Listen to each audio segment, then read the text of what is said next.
Hello, one and all, and welcome to the 188th episode of the Voluntary Viewing Podcast, recorded on June 26th, 2022. On the podcast today is a man who will tell us definitively who would win in a fight, time or space, Ryan Holtz. They're interconnected. Yes. So I don't think one can win without destroying the other. It would be, I don't know, like you're a Siamese twin, and then you kill your other Siamese twin who has like half your organs. Like it would destroy you as well. But which one's dying first, you know? Oh, which one wins the suicide fight? Yeah. Quote unquote wins? Yeah. I don't know. Gut probably says time. Okay. I think that time can kind of exist outside of the realm of space. Yeah. I don't know that space can exist without time. I would disagree. Hmm. I think without space and the changing of that space, time has literally no meaning at all. I mean, but time existed before the universe, right? Right. Time. Did it? There is a timeline. Yeah. Did it? Did space exist before the universe? Yeah, I don't know. But like, in theory, you could count before the Big Bang. Like, there's no reason that you couldn't. Like, something was there. Mm-hmm. So you could just say, yeah, 1 billion years before the Big Bang. Yeah, but like that space was still there. It's just that the Big Bang hadn't happened yet. The Big Bang didn't create the space between things. That was always there. It's my understanding that, like, it kind of did. Like, that we don't really understand, like, what is pushing the outer bounds of the universe. Like, that is a force created by the Big Bang. So, I don't really know. I mean, we'd have to bring in Michael if we wanted to actually talk about this. But You mentioned, like it's the Siamese twins fighting it out. Like, that reminded me, there's a movie coming out later this year called Duel, where it's like the future. If you're gonna die, you can get a clone of yourself made so that the rest of your like circle have the benefit of having you around even though you're gonna die. But then if you somehow survive, like the cancer or whatever, you then have to battle your clone to the death because only one of you is allowed to survive. why would the clone ever get any rights? Right. Because they're fully conscious. Like, they have all the same memories and stuff. Yeah, I don't want to be like fucking biologically biased, but no, the original should always be able to continue if they manage to survive, and the clone should die. Like, there's no reason that the clone should ever be allowed to continue if the original survived the illness that they were experiencing. I don't know, maybe that's just me. Oh, wow. This isn't out soon. The full synopsis is on Wikipedia. Oh, I thought it came out later this year. Is it already out? Released in the United States April 15th, 2022. Ah. Yeah, no, that's some bullshit. I would stand up in the theater and be like, fuck no. The original shouldn't have to fight for their life. The clone is obviously the one that gets destroyed. Guys, just get different haircuts. It's fine. We can work it out. It's there is fine. also no reason that only one should survive. Yeah, Right. Like, go get a job. Like, make your own life. Maybe stay connected to these people if you want. Also, It might be awkward. You can make that decision. That'd be kind of funny. well, I think it'd be kind of funny if we had a 4-person podcast and 2 of the hosts were the same, with the same memories and the same everything. Dude, I was going to tell that story. I was saving it for the right moment. You totally stole my thunder.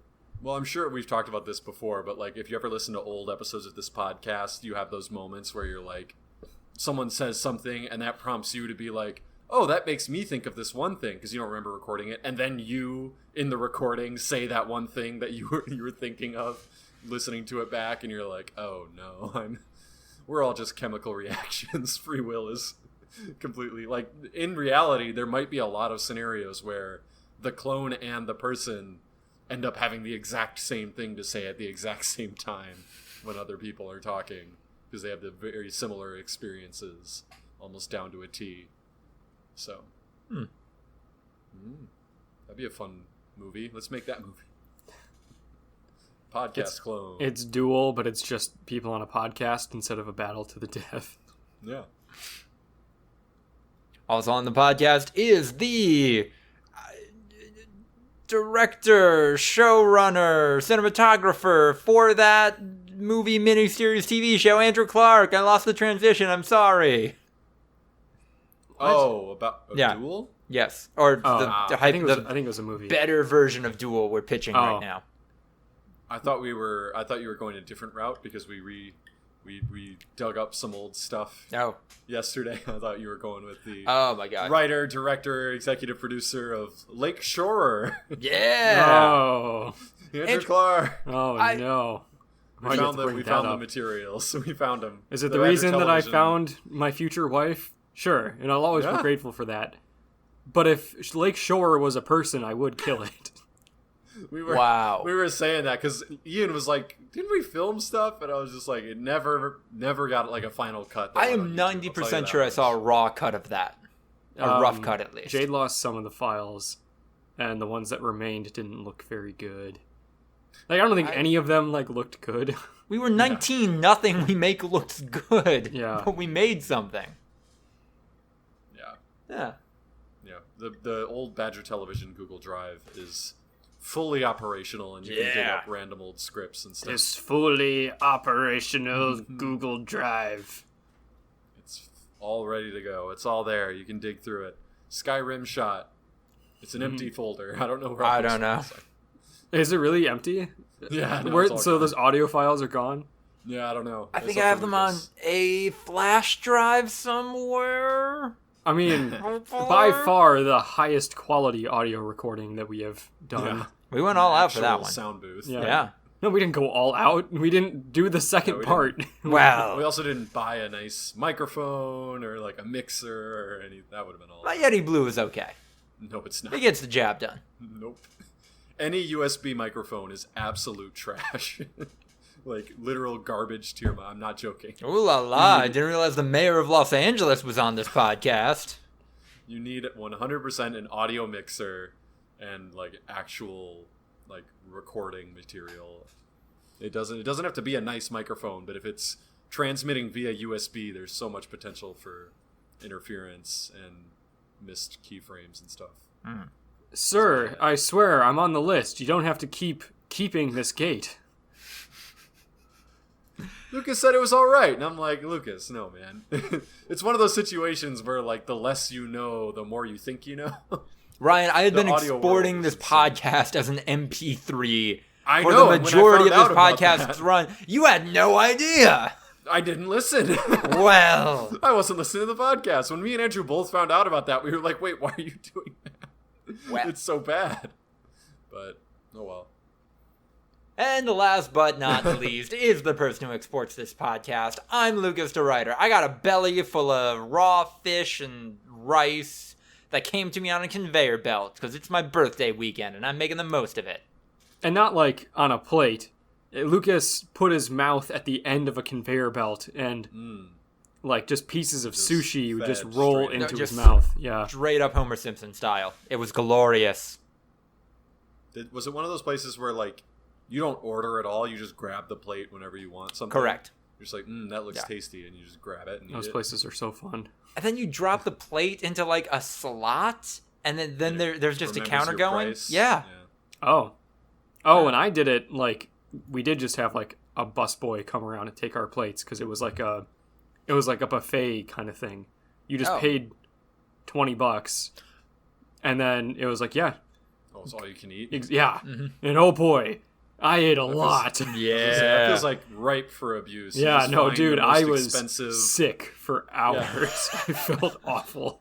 Well, you should just find the most expensive sushi that they offer and just eat exclusively that and eat as much as you possibly can and quote-unquote get your money's worth. I remember, like, when I was in high school and we went to Six Flags and they had those refillable cups and it was just like, yeah, they're $15 and it was like, well, we gotta make the most of this bad boy. Like, we're going hard today. Just have like 8 Cokes and 6 lemonades. Jesus Christ. The sugar. Yeah. Gotta make the most of it. It Gotta gets get your money's worth. It gets hot in any Six Flags.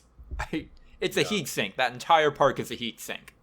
Yeah, Six Flags doesn't do very well with like theming and experience. It's just like, want to ride some sick fucking rides and be either mediocre or miserable the entire rest of the time you're here. Are we loosely affiliated with Warner Brothers? Somehow? Sure. That can be in the background nominally. Yeah. Okay. Speaking of nominal things, news of the week. Activision Blizzard shareholders vote in favor of requiring the company to release annual harassment reports. The board seems to think this is a problem for their new owners, Microsoft. I don't know why I went full mushmouth on that one, but yeah. Going mouthful mode. Mouthful mode. My partner Maria did buy me a very nice Kirby art book for my birthday, and that's currently on my bookshelf that my roommate and I share. It's a nice piece with some great art inside. But we're not talking about that. We're talking about how this is great, right? This is great that a company is now being required to release reports about how much harassment is going on internally. I mean, it is That's a good healthy. thing that they are forced to do that now. Yeah. It's not a good thing that it got to the point where this is mandatory. I'm kind of surprised that this isn't standard. Like, I've worked for a Fortune 500 company for a while now, and I kind of always assumed that, like, not like personal information, like, or anything that would be identifiable, but like raw figures. I kind of always assumed that would be shared with the general public for a public company. Yeah. I guess not. You know, like, it wouldn't have to say Jim harassed Susie on Tuesday, June 26th. Like, could just be, this year we experienced like 34 incidents of sexual harassment reported in our, something like that. I don't know. But they don't want to do that. That's bad. Oh, and I think this principally happened because, the state of New York invested a lot of their pension fund in Activision Blizzard. So they were a good chunk of those shareholders who were voting. That's the plot of the movie The Other Guys. I watched that. Yeah, yesterday. That's the whole plot. The police department pension fund is invested in and it was Bob all along. Yeah. Hey guys, I told you about that proxy vote, and this is what it was for. I thought you would come. What the hell, Bob? Yeah. Not now, Bob. Now's not a good time. It's a bad time. You know why no one likes you, Bob? Because you're a worthless piece of shit. Maybe you're right. Maybe that's why I'm so sad all the time. Bob, I didn't mean it. Bob. Come on, Bob. Oh. Mark Wahlberg had a moment, didn't he, where maybe he could turn it all around, and then... And he just went right back to it. Yeah. I remember in the bloopers of that movie, he was, taking it way more seriously than everyone else. Like, you could tell he wasn't trained in comedy. Right. I remember there's a scene where Will Ferrell and him are under the bed so that they don't get hurt by the bugs, and Will Ferrell just cannot fucking keep it together. He's doing his best, and he's just falling apart. And he's, kind of trying to, get Mark Wahlberg on his level because, he's falling apart, and he feels bad about the fact that Mark Wahlberg's just, clinging to life, trying to hold it all together, and Will Ferrell's just, trying to break him, basically. And Mark Wahlberg's like, come on, man, I'm trying to play true fear here. I'm literally in the character trying to, hold on, and you're, dicking around trying to get me to laugh, motherfucker. You can tell, yeah, that's not quite his vibe, but he pulled it off. I do recall now that you mentioned that there are a couple of cuts in that movie that probably are there because that is the only usable take they got from Mark Wahlberg. There are a couple of times where I look at Will Ferrell's face and you can tell he is just barely keeping himself from melting in laughter. Is Mark Wahlberg saying some stupid shit, and Will Ferrell's got his eyes all crinkled up, his mouth tight as a fucking... never mind. Yeah, that's Activision Blizzard news, everyone. Yeah, that's what Activision Blue is about. Learns how to do ballet to make fun of the KK. Yeah. You learned how to dance like that ironically? Yeah. Terry played the harp. It was beautiful. He learned to make fun of a fairy down the street when he was 11. Fucking Ice-T narrating the movie. Yeah, that's right. I forgot that. Dancing in Highsmith. Aim for the bushes. Yeah. It wasn't even an awning or anything. Just jumped 220 stories. Yeah, just jump 20 stories. To get Sam Jackson and Dwayne "The Rock" Johnson, immediately murder them. That was shocking. They only had them for an afternoon. They had to make those scenes count. The movie's called The Other Guys. Like, it's supposed to be like, there's these sick, kick-ass cops, and then there's the other guys. And the sick, kick-ass cops die immediately. And all the rest of the cops suck. There's not a single other good cop in that entire movie. Hey man, you want to fucking go? I will kick your ass at this wig right now. You, me, library tomorrow. What the fuck is going on here? When Michael Keaton gets in to break it up, I just absolutely You think lose you're my a shit. big man? You think you're a big man? Is that what this is? Who's the next dancing in Highsmith? Like, you can just barely even make any sound. That movie really does hold up. It's incredible. It's one of my favorite comedies of all time. Jade had never seen it before. I'm like, are you Oh my fucking God. serious? You've never seen it? We have to watch this. Like, just when you think the cast is like couldn't get any more stacked, like fucking Steve Coogan and shit just show up, and it's just like, what the fuck? What? No, they have like British comedy royalty in here. Like, this shit doesn't make sense. How in the world? Like, what was the budget of that movie? It must have been pretty out of control. Like, the star power is unbelievable. Pet Shop Boys, am I right? Pretty good. The Other Guys had a budget of $100 million. Ooh. Holy shit. Box office of 170. No, it made its money, probably barely, but yeah, no. That for a movie that was kind of a marginal success, to have a budget of $100 million, damn. Really, that movie is so in my sphere that I assumed it was like a runaway hit. Yeah, Oh no. Comedies fair. don't really ever do runaway hits. See, I never really liked, like Step Brothers. Like, I know Step Brothers is funny, but What? it was never like my movie. But I always consider those to be on like the same tier. Like, Step Brothers is on TV all the time. Everyone's seen it. It's huge. People quote it all the time. And for a while, I thought The Other Guys was like on that same tier, that everyone has seen it and everyone's seen it a bunch. But it's not. No. It's not. It's definitely not the same. Also, yeah, Step Brothers had a budget of $65 million. So I buy that. 2/3 the budget of The Other Guys. Was there wasn't even a helicopter in that movie. A helicopter selling event was a major cornerstone of it, but they couldn't even get a helicopter for the movie. The Catalina fucking wine mixer? Boom! Is he okay? He's going. We could just quote Will Ferrell. Yeah, movies. no, that's the rest of the For podcast. the rest of the podcast. And we just scrub the planning document. I mean, but then we won't be able to talk about how Cleveland Browns quarterback Deshaun Watson settled 20 of the 24 civil lawsuits against him, a thing that people who are totally innocent definitely do. I love how... Okay, so I want to just throw out there that, like, innocent people do settle cases. Mm-hmm. The problem is 24 civil cases. Like, that's what innocent people don't do, is settle 24, well, in this case, 20 civil cases. That's too many for one specific type of crime. That means Listen, something actually happened. we're a podcast of three morally good people. We abide by Speak the for laws yourself. that are Yeah, speak for actually... yourself. We abide by the laws that actually contribute to social good and are important and necessary for the good of all people. Who among us hasn't settled 20 of 24 lawsuits?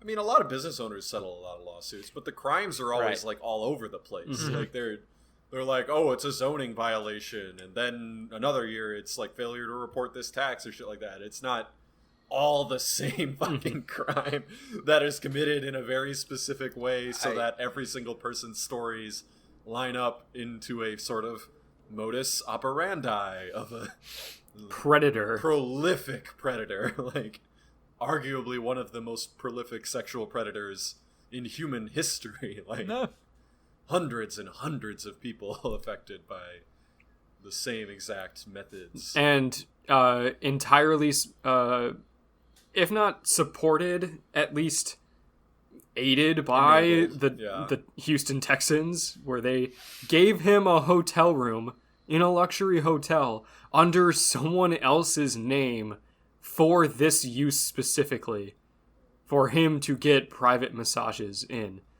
And there's a reason they put it under the name of some fucking strength coach assistant. Because they're like, yeah, we don't want people to know that Deshaun Watson's up there trying to force women to give him hand jobs. You guys have been keeping up with this better than I have. You guys know the league better than I do. Anything going to come of this internally? I mean, he'll get suspended.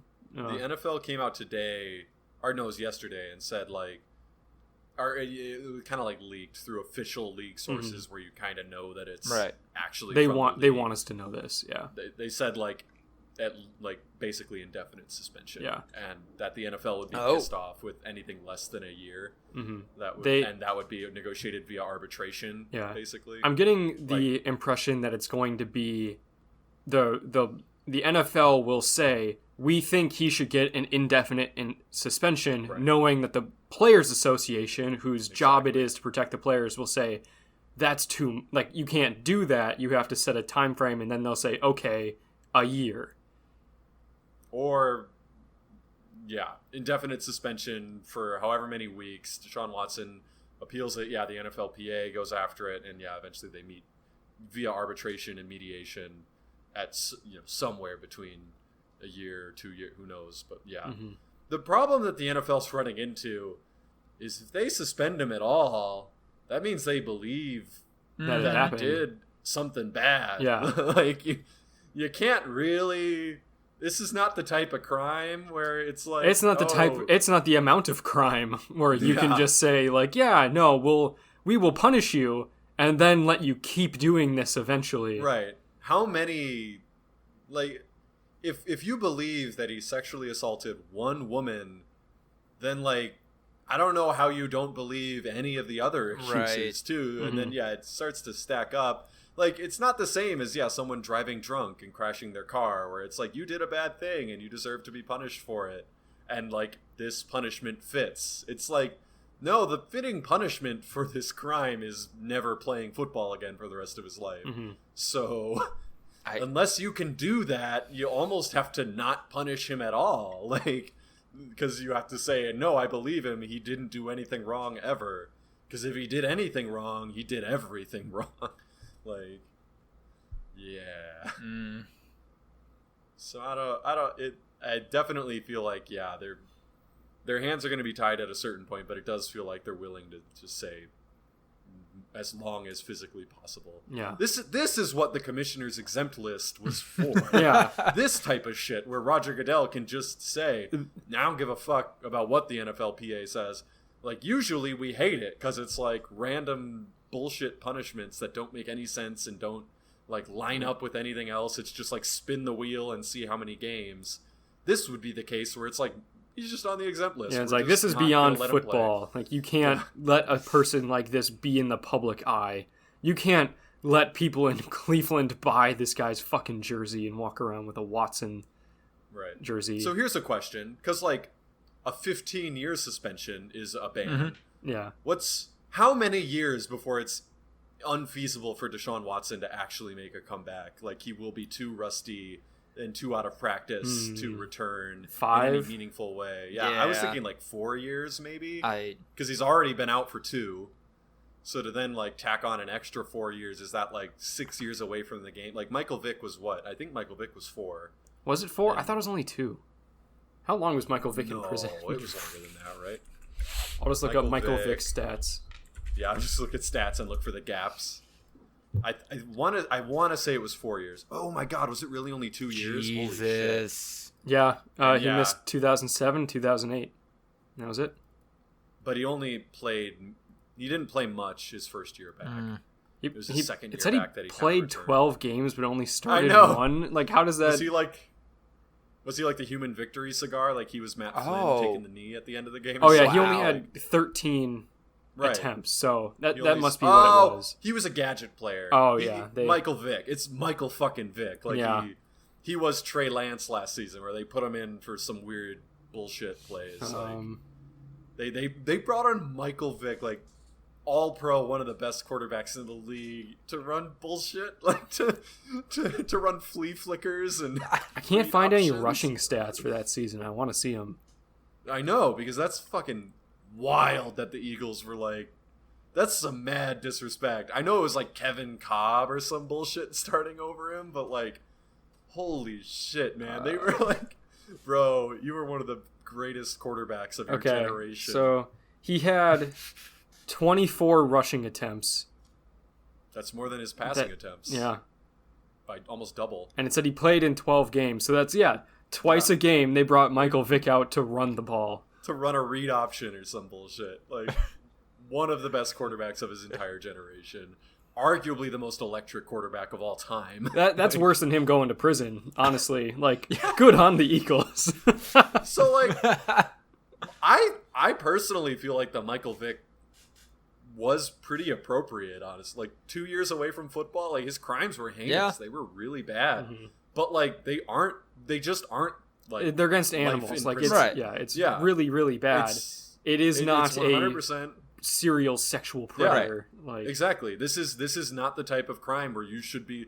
Look, I mean, like, animal lovers always say that hyperbolically, like lock them up and throw away the key and shit. But like, yeah, that is not the type of crime where you deserve to be isolated from society for the rest of your life. Like, Michael Vick's thing in particular really does feel like he did make a lot of effort and was just like, holy shit, this was just a part of my life from the time I was a little kid. Now that I'm outside of that bubble, I'm like, wow, that was really fucked up. I am dedicating my entire life to making up for this shit. Like, and look, of course it could have been PR, but like, that's what you have to do. Like, whether it is PR or not, like, he has never once been caught doing anything even remotely close to animal abuse since then. And he served his time in prison. He served a 2-year absence from the NFL. He ran a couple of annexations of Puerto Rico. He did it. No, he didn't. Oh. You missed the rest of that story? Oh no, Michael Vick came back and was good. For like that 3 seasons one season. So he came back in 2009, was a gadget player, and then played 5 or 6 more years of being a consistent starter. That's what I was alluding to. He was a gadget player. That was a part of the penance. Oh, okay. Yeah. Oh, yeah. Forced him. Yes. I see what you mean. That was worse than him being in prison. Yeah, that was the real punishment. Instead of a suspension, they made him take hits. They turned him to Marcus Mariota for a season. They were like, hey, dude, look, the NFL is either going to suspend you or you're just going to have to take a couple hits from some linebackers. Like, these are your options. Like, you're not going to be allowed to slide this season. You have to actually take the hits. Yeah, I don't know. No, it's. I was a little kid when that shit came out, and it fucked me up. I was like, holy shit, I never want to see this guy play again. And then, now that I'm an adult, it is kind of like, you know what? It's just not the type of crime where you lock someone up and that's it. Like, that's all for them. It was animal abuse, animal killing in a serial killer kind of way. That's different, but he wasn't doing like animal crushing. It wasn't for his own enjoyment. Yeah, no, it was, hey guys, I bet $500 this dog's gonna win. And he did kill a lot of dogs. Yeah. Personally. Like 100%. Not like send them into the dog fight, like hang them and electrocute them. Oh, like what? that. I didn't know Yeah. that. I thought he just shot him. I'm sure he shot plenty, or at least someone involved in his ring shot plenty. That's the part of animal rearing for stuff like this. I don't know how much of his, how much blood was literally on his hands, but yeah, like his ring, would kill a lot of dogs for sure, and it's not good. But yeah, I don't know. You can see how something like that could be normalized. Yeah. Like we do that shit all the time with things that we consider lesser. Mm-hmm. Just kind of don't consider their feelings or their rights or anything. Cockfighting is a kind of accepted thing in some parts of the world. Bullfighting and cockfighting are the exact same thing, but because they're not dogs, they're not as much of an outcry. Because we eat chicken. There wasn't a dog sandwich wars for 3 years. I don't go to Popeyes to get a crispy fried dog. Fucking Panera Bread just entered that chicken sandwich war. Oh, Did you what? see that? Yeah, it's like a Panera chicken sandwich, but yeah, they're like, we're now doing it too, and it's like, y'all missed the boat by a bit. Like that. So, y'all know, I think I said it a couple weeks ago that I had Arby's at my high school graduation. Like I had Arby's cater my graduation party. Yes. And I don't remember that. But yeah. Oh, maybe that was just in the conversation. But I like Arby's. I saw a commercial the other day that Arby's has a new, like, they have a burger now. A burger, and it's hamburger? A hamburger, a Wagyu steak burger. Oh, fuck off, Arby's. No. Yeah, exactly. I see that. I'm like, there's no goddamn way I'm going to eat that. It's not Wagyu. Exactly. Either. There's no fucking way. It's just not Wagyu. It's $6. There's no way it's Wagyu. The burger would cost literally like $50. Like, it'd be insane. So, like, why are they allowed to even call it that? Is it spelled There's a differently? lot of that, Is it my understanding. like? I there's don't gotta know. be It an just looks like a asterisk. fucking burger. There's a lot of that. I think there's a chef on TikTok that goes around to restaurants and orders the Wagyu beef and exposes them and says, like, this is not Wagyu. And then the waiter's just like, yes it is. And then they're like, no, I'm a professional chef. I work for this Michelin star restaurant. I am 100% positive this is not Wagyu beef. Like, and it's obviously not. Like, it's a steak. Like, I don't know if you guys have seen Wagyu beef. Like, it's more butter than steak. Yeah, no, it does not look like a T-bone. It doesn't look like steak. Yeah, and then you'll see it'll be like seared on the outside and then just pink solid in the middle. It's like clearly not Wagyu. And then yeah, he'll ask to speak to the chef. The chef will come out and he'll just say like, "Why are you selling this as Wagyu beef? It's not Wagyu beef." And they'll be like, "Well," and they'll like try to like get out of it, and then you can tell that they're sweating because they just never expected anyone to call them on it. Because they sold like, you're selling this to tourists. Yeah, they sold like, a $10 steak for $75. At an unbelievable markup. Like, this is just not at all what you're advertising. And then, yeah, they'll usually, like, wring their hands, like, oh, well. It sounds like a very successful Discovery TV show, Wagyu or Fuck You. It's just, yeah, professional chefs going around to high-end restaurants and calling them out. Yeah, that's the other thing. They're usually not super high-end, so it's obvious, like, they wouldn't be able to source that type of beef, like... The supply chain issues with that, because it has to actually be imported from Japan and all this other shit. Like that's mostly why it's so expensive. It's not as expensive in Japan. Like, could you? So I'm a little confused about like how, like, I know how you get a cow to be a Wagyu beef cow. Like they just eat fat. Yeah, they walk around and look like giant bowls of jelly that just jiggle, and it's horrifying. But like, is there a reason you can't just do that with a cow in America and then sell it as Wagyu beef? I just don't think there's the demand. Is my understanding. And also, like, most cattle in the United States is grain fed, which is not good for them. Like, I think it's something like 95% of cattle, and that's one of the main reasons that cows are such methane emitters, is because of their diets are grain, and cows aren't. That's not what they don't consume that in nature. We're supposed to eat. Yeah, like it's just calories. Like it's literally just like shove them full of calories as much as we can. Dude, so we put candy in cow food. Yeah. Like farmers will buy like bulk Skittles and Starbursts and shit and mix it in with the grain, and they're like, yeah, it's sugar, it's calories, it's cheap. Exactly. It's not good for them. Fuck it. They're going to die in 2 years. Yeah, exactly. We're going to literally kill them the minute that they hit adulthood. Like, it's irrelevant to us. I also think that Wagyu beef might come from a specific breed of cows at this point. Don't quote me on that, though. Yeah, I think they've been... No, I think you're right. I think they've been selectively bred to be more fatty throughout the generations. Yeah. But yeah, no, that shit doesn't even look that good. Am I alone in this? Like, I 100% want to try it at some point in my life. I feel like it'd be incomplete to not, like, the perfect cube, you know, where like the actual chef is literally like searing it on every single side for like 20 seconds, and then you just eat that. 100% want to try that in my lifetime, but it doesn't sound great. Like, it doesn't sound like I'd like it as much as just like a nice steak at a good steakhouse, like, with some, you know, mushrooms all over it and shit. Like, I don't know. So here's something about Wagyu that I didn't know, and I was wondering because when I was a kid, I always heard people talking about Kobe beef. I was wondering like what the difference between Kobe and Wagyu is. Wagyu is any Japanese steak made from like the 4 varieties of like actual Japanese cows. Kobe beef is one of them. Kobe beef is a kind of cow in Japan that's just supposed to have really good beef.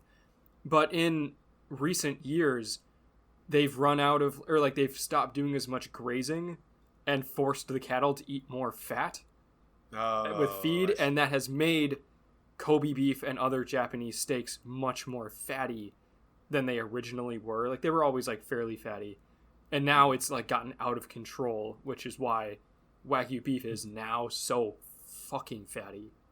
But people like it more. Yeah, no, people like it more. It's better. People are it's like, better oh, now. you made a mistake. Yeah, you made a mistake. Oh shit, this is so much better. You should have been doing this from the beginning. Can't I just paint a stick of butter red and feed it to people? And then email the TikTok chef and be like, is this Wagyu beef? And then last up for news, Seven Seas Entertainment Corporate recognizes the Seven Seas Entertainment Workers Union voluntarily. Don't know why. Is Seven Seas, like, ironically named?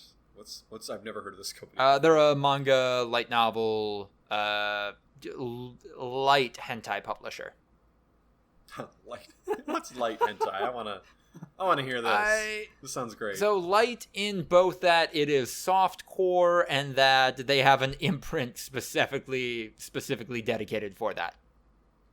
So there is a difference between like light hentai and like the anime where everyone goes like, this isn't hentai? Like, there is a distinction, or is the line just unbelievably blurry at a certain point? Like what makes it change from like a very sexual anime that people go like, wow, this is this is a bit much, full-blown nudity and shit, to like actual light hentai penetration. Like, that's not softcore then, isn't it? Isn't that the distinction between softcore and hardcore? Yeah, it's the penetration. I thought it's the penetration, stupid. It's the penetration for me. Wow, I always thought that was really the actual giving distinction between soft and penetration. Oh my god. Also, maybe I missed. That's what I always understood the distinction to be. But also, maybe I misspoke. Maybe they shut down the Go Ship imprint. That's a shame. Oh no. It's a shame. That's a shame. Lucas, you're exposing yourself. That's a darn shame. Less pornography in the world. That's a shame. There's so much, man. Like, I think we're not gonna run we're at out. critical mass. Yeah. You could download everything and you would never be able to watch it in 1,000 Yeah, lifetimes. if we had 90% less pornography, we'd still have more than enough. Too much, yeah. I don't know. That's so... But I'm saying, is it, like, ironically named because, like, references to piracy, right? Like, yeah, I'm not sure about the company history. They might have started as like a pirate publishing company. A lot of manga in the US is just either called scanlations, where it's just people scanning Japanese copies and then translating them, localizing them. Yeah, a lot of legit companies here have that origin, but I don't know for Seven Seas. All I know is that they're finally recognizing the Union after taking way too long to do so, but here we are. Yeah, they're an American company, which I didn't think, but that makes sense. They made manga content for the PSP, the first ever. That was their original claim to fame. Huh. So, it doesn't seem like it's talking about them just like translating and stuff like that. They were legit. It doesn't seem like they were ever question mark. From the get-go. Oh, wait, maybe... No, Seven Seas website is just down. That's what's up. Yeah. Oh. The Union took it I down. don't... Hope not. What if This is what happens. Yeah, what if this was a psyop where they're like, yeah, we recognize the Union, and then immediately cease to exist? They're like, this is Everything breaks. wow. Oh, I thought the opposite. Like, you don't want to join a union, otherwise you'll just fucking fail as a company like Seven Seas did. Ooh. Right. I thought it was more like, oh, recognize the Union, and then immediately let everything go to shit and blame the Union, and fire everyone and hire new work staff that doesn't want to join a union. God, do we need to hire Pinkertons if we just shut it all down? No. Yeah. There's been a lot of anti-work stuff lately about job interviews specifically asking whether you're pro or anti-union. And then people will be like, how is that legal? And the answer is it's totally legal. They can 100% ask that. Yeah. But you're not. It's not legally binding. Right. You can 100% just lie and then immediately upon being hired try to start a union. Like there's no laws preventing them from asking that question, but also obviously no laws preventing you from then lying. Yeah. The answer to I mean, question. also it's illegal to discriminate against someone based on their desire to join a union, but like no one would ever fucking know. People get fired for starting to organize all the time, even though it's illegal, because they just say no, it's because of performance. I mean, it's not like they're being interviewed to become Supreme Court justices. They can just lie under. Oh wait, no, they can still do that apparently. How many of them lied? Because at least two of them told the truth. Oh yeah. Well. Brett Kavanaugh. All three of the Trump nominees said that we... They did? Yeah, all three of them said, Roe v. Wade is the law of the land. We will not attempt to overthrow it. It is, I recognize and respect the law. Really? Yeah, no, all three of them did. I remember Amy Coney Barrett and people being like... She was like more non-committal about it, but she was like, yep, that's it. Like, that's the law. That's what it is right now. The other two were like very vehemently like, no, we won't try to reverse it. Maybe that's why. Amy Coney Barrett's picture, when you Google her, like the first thing that comes up near like her portrait is fucking terrifying. Yeah. She is staring into your soul. Amy Coney Barrett's one was like especially not believable because she was a fucking anti-abortion activist. Like, right. And then she was like, nah, I won't try to destroy Roe v. Wade. Yeah, so that was the worst and first gift I got on my birthday on Friday. I don't know why I'm framing this as like, this was bad for me when I'm hardly affected by this, and this is a problem for a lot of people. We're all affected by it. Fucking sucks. Yeah. It's a different... I mean, I don't want to be like and I don't want to make this into the quarantine cast. Like, I don't want to sound like, like outlawing abortion is bad, but this other stuff is worse. Like, because it is, like, this is one of the main things that would be bad because of this, but like, the right to privacy is going to cease to be a thing, and like half a dozen other laws are going to not be a thing anymore, and it's going to be bad. Hell yeah. So, yeah, a lot of unfortunate stuff happening in the world right now. And because of that, I thought I would give myself a little bit of a birthday gift. No. A birthday gift to me. It's not a surprise. And do the anime corner a week early. No. I had the reminder on my phone this week. I was expecting it. You did not surprise me, motherfucker. Literally, I gotta find it. It said Lucas's Anime Corner. But yeah. 10 minutes left. Oh boy. 10 minutes Yeah, left. you got 10 I can minutes. get it. 10 in. minutes on the clock. Yeah, you have to do it by 10 minutes. That's the rule. Here we go. Birdie Wing, Golf Girl Story. This is lesbian camp golf. This anime opens with the lead tearing off a Mission Impossible style mask in order to win a WPGA Open for an injured pro. Now, I know what you guys are thinking. How, in a technical sport like golf, could someone possibly impersonate another person where anyone paying attention, anyone whose job it is to analyze and critique these golfers, would be able to tell, not even from an approach, just from a couple of practice swings, this is a different person than the actual golfer. And the show has a pretty succinct explanation, and that is, shut up. Don't worry about it. Not what we're doing here. Don't worry about it. Is it? Oh, sorry. I was gonna say, is it homophobic of me that I always associated camp with like homosexual men and not women? Is that? No, that's fair. I mean, I always thought that was a thing. especially with camp having most of its history in queer drag shows, mostly drag performed stuff. by people of color. Yeah, that's fair to conflate it with gay men, I think. It's definitely broadened out more now, but historically, yeah, it's been gay men performing camp largely. Yeah. Then she battles against the mafia in illegal high-stakes golf matches so that she can do some white savior stuff for war orphans and eventually go to the same golf school as her rival love interest. This is ridiculous. I think the people who made this have never played golf in their lives, and I love it. Spy Family. Andrew, you read a couple volumes of this. I think it works a little bit better in the manga than as an anime. Jokes are just a little more conducive to the former format, but still a welcome injection of wholesome in my every week, and I appreciate that. I need that. Love After World Domination. What if the Red Power Ranger started dating hot Rita Repulsa? This anime would happen.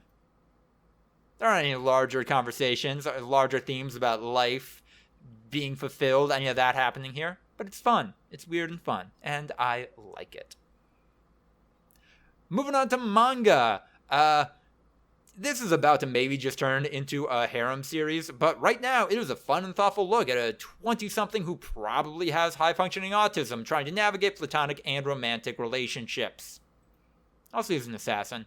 Also, he's murdering people in some pretty fun ways. Oh my god, it's so fucking obvious, dude. I know. Like, once again, the first sentence was like, yeah, of course. This is every show ever. I can't. What if this guy was a total loser, but for some reason all the women loved him? and also he kills people. and also he's like an astronaut, and like His dick's huge. and like his dick's huge, and like his dad is proud of him. Like that's a pretty cool thing. Like, I'm pretty sure his dad Mom's is dead. super hot. Oh, what? oh, whoa, I don't- What? Hold on, Oh, what? boy. It just gets more and more. This doesn't count towards the 10 minutes now. This is some Andrew stuff. I wasn't saying fucked. I was saying, Okay. this is the author's dreams and desires. Yeah. They're self-inserting themselves into this story and then saying what if everything was also really cool, like, and then like gotcha. he was cool, even though he was like weird. Everyone like accepted him Yeah, for being he's like weird, and, super like, wanted to fuck him. awkward and not very good with people or smart. He had a mad A little talent for overweight. drawing manga, though. Yeah. Honestly, though, how many mangas are there about people who draw mangas or make anime? Oh boy. Surprisingly few. Yeah, Oh. maybe. I probably ballpark a dozen. It's yeah. I guess maybe like Japanese culture isn't as like individualistic and bullshit Yeah. like us. Like we love to pat ourselves on the Oh, back. boy, do we. I mean, they do it obviously like through the methods we were talking about, but it's not as directly like Argo or some shit where they're like, what if the movie industry saved a bunch of people? Like, Look at you, Stephen King. they made a movie and it did things that were good. Yeah. But yeah. Goodbye Eerie from Chainsaw Man author Tatsuki Fujimoto. This one-shot manga is an incredibly powerful exploration of grief, artistic freedom, and movies. The guy really likes movies. Ruri Dragon. As a writing, this manga by Shindo Masaki has 3 chapters and is about a girl who wakes up one day and has dragon horns. Everyone's cool with it, though? Not sure what the theme of this is going to be. And this is like if this is a metaphor for puberty, for... That's what I was going to say. Is this menstruation? Is this just turning red? This might be turning red. Okay. Yeah, Turning Red, an original idea exploring a young woman's journey into adulthood. No one's ever done that before. Turning Red was the first, you're right. Okay, that's not what I meant.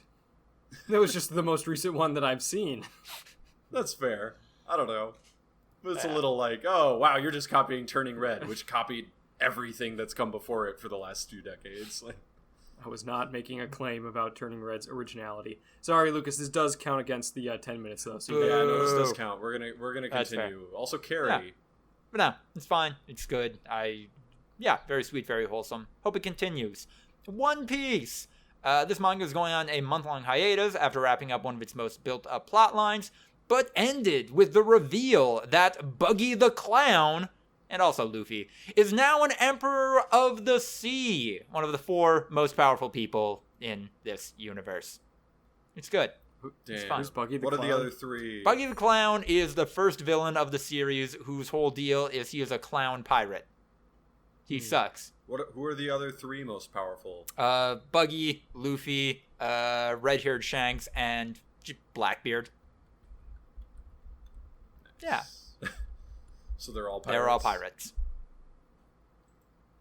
Like, so they're the most powerful people in the pirate world? Or, like, in that conceivable universe, pirates are the most powerful people in the world, and no one else could ever approach them? So, the admirals of the Navy controlled by the world government, they're up there. But, like, these are the most powerful outlaws. These are the most powerful criminals. To the point where you could read them as, until recent events, as the series metaphor for the billionaire class in our world. This world. Our world. That's happening right now, isn't it? What? Westworld? Oh, yeah. Yeah. Isn't that like now? Like literally as we speak, I think it's starting. I think it came out on... wait, no, today's Sunday. I'm pretty sure today is Sunday and it comes out at 9. Yeah, no, it is. I think it's literally happening in 1 minute. Andrew, spoilers. Should I live spoil Westworld? Please don't. Just read someone I live am tweet. going to watch it, like, if not tonight, then tomorrow, so... I'm going to put a deadline. By tomorrow, I'm going to send you a bunch of live tweets. Yeah, it turns out... You better do it tonight. It's not live tweets if you send it after the fact. Yeah, I know. I'm playing another like jigsaw game, and also this counts, by the way. If I get you to watch Westworld in spite, just out of spite, I'm not cool. gonna watch I'm it. Cool with it. They're not gonna be my tweets. Oh. I'm just gonna search Twitter and send you a bunch of shit. Then last but not least for manga, Trojan X from Sui Ishida, creator of Tokyo Ghoul. Due to the nature of the manga industry, there aren't a lot of slow burns in manga. You have to have people hooked pretty quick, otherwise the series is going to get canceled. Which is why it is so impactful in this manga that it spent a year and a half establishing its main character as just the biggest fuck-up, who should not have any power or responsibility whatsoever. And then the most recent chapter reveals that he is actually the most important person in the world. And, oh no, that is bad. That is bad for everyone. Everyone's about to have a bad time, and I'm really looking forward to it. Is it really... It's like everything everywhere all Yeah. at once. Is it really impactful if it's just taking longer to explain the most, like, stereotypical anime storyline of, like, oh, he's a fucking loser, but he's the chosen one? No, this dude knows he's a fucking loser, man. This dude knows he should not have this responsibility. Okay. Yeah. What the fuck was JoJo's doing if they have to hook you right away? Like, were they just coasting? The shit that I watched was so boring. You couldn't even finish the first episode. You couldn't even wait for... Yeah, they gotta hook Dude, you. you showed me, and I quote, the best episode of JoJo's ever, and I thought it was I did most not, least because the interesting one shit where I've they ever go seen. to an Italian restaurant wasn't dubbed yet. I should show you that one. That one's the best one. You didn't have to show me one that was dubbed. Like, I almost, like, in the few times that I've watched anime, I almost never watched dubbed. Well, you watched all of Cowboy Bebop dubbed. That was the one case. Okay. The Italian restaurant episode of JoJo's Bizarre Adventure sounds like the boringest thing I've ever heard of in my entire life. Because JoJo's Bizarre Adventure is boring, and an episode called the Italian Restaurant episode sounds very boring. The episode is actually titled Josuke and Okuyasu Try Some Italian Food. That's worse. So much worse. At least in an Italian restaurant episode, you might think, oh, they like, shit goes down It does in the go Italian down in the restaurant. Italian restaurant. What, they eat Italian food? That doesn't... Yes. Nominally, yes. But it's about how we get there. Are they It's about the eating- process. This is Lucas's word of the Italian week. men? Nominally. I thought they were like... It's like, oh, it's... I don't remember. It'll be fine. Yeah, and very much looking forward to the next quarter of anime and manga and what all that brings. Maybe some heavy hitters, maybe some garbage, maybe more lesbian camp. That'd be welcome. Yeah, I don't think there was any garbage this quarter. Yeah. The last, like, I four mean, quarters in a row, the majority of what you were talking about was like, this one isn't very good. This one kind of sucks. I was going to disagree with you. I was like, Lucas has been pretty harsh in a lot of these Yeah. quarters. Yeah, no, I'm This one, agreeing there with you. was I'm no- saying that Yeah, no, in the past, exactly. Lucas, you've been very critical of like what Yeah. you've consumed the previous quarter. And this one you seem to be very I was up on it. like positive about it. Yeah. Yeah, it fluctuates. By the nature of the industry, I think anime goes through cycles where some mid-tier stuff, and then once every 3 to 5 quarters, a lot of great stuff dropping all at once, and that's what I live for. So what you're 3 saying, to 5 quarters. Yeah. what you're saying Otherwise is known as a year. anime is entering its golden age. What is the golden age of anime? Oh boy. Tell me right now. Boy, did it. There was a period of time where, like, Dragon Ball, Berserk, and Evangelion were all on TV at the same time, and that had to have been pretty great. How old were you? Oh, had to have Yeah. been, okay. You were alive. So mid to late 90s in Japan, and then US, that was probably happening by like 2005-ish. Yeah. I firmly accept that, and I appreciate your insight as an anime expert.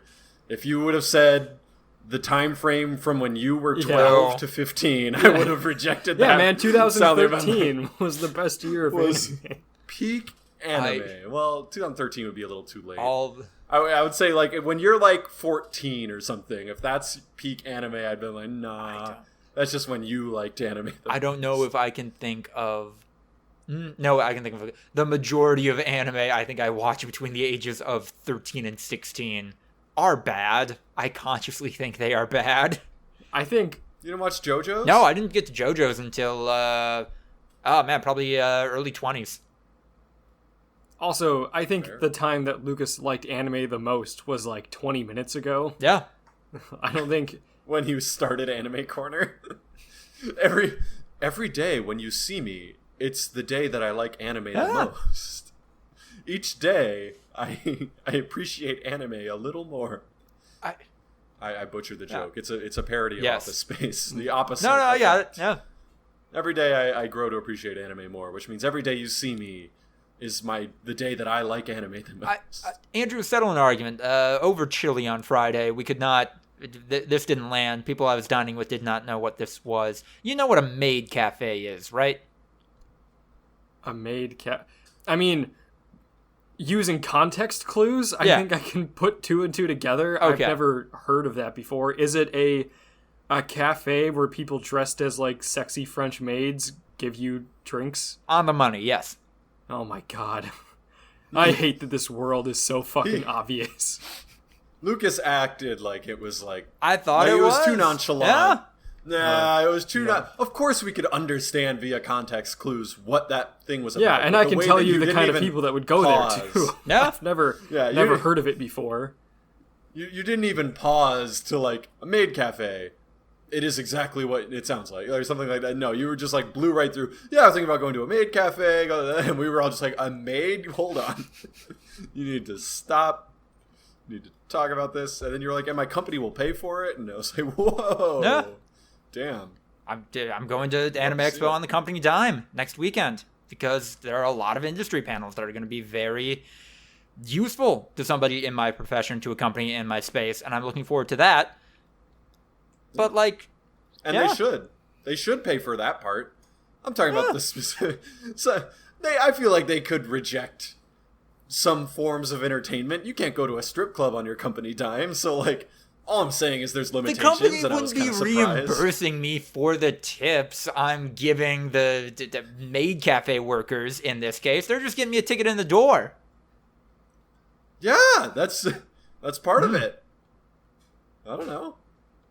They are the maid cafe and the butler cafe. They're inclusive. They're inclusive to people who are attracted to men. Those are not the same thing. No, there's no sexy butler stereotype. No, there is not.